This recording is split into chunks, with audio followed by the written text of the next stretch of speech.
কিছুদিন আগেই অন্তর্জালে ভাইরাল হয়েছিল শাকিব খানের আসন্ন সিনেমা সোলজারের লুক, যা নিয়ে দর্শক মহলে তৈরি হয়েছিল ব্যাপক কৌতূহল।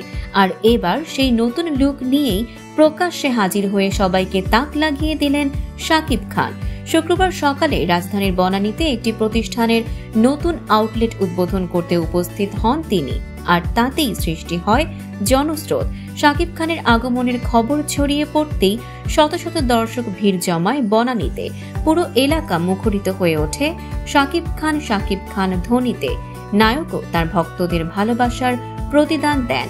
আউটলেটের নিচে নেমে এসে সবাইকে হাত নেড়ে শুভেচ্ছা জানান এবং সবার ভালোবাসার প্রতি কৃতজ্ঞতা প্রকাশ করেন।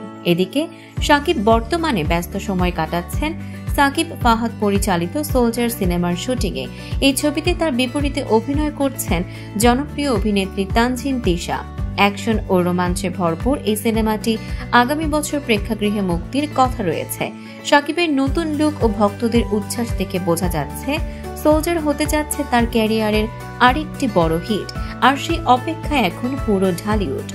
দর্শক, সাম্প্রতিক ও চমকপ্রদ সব খবর পেতে ফলো করুন আমাদের ফেসবুক পেজ CB24 TV এবং সাবস্ক্রাইব করুন ইউটিউব চ্যানেল CB24 অফিসিয়াল।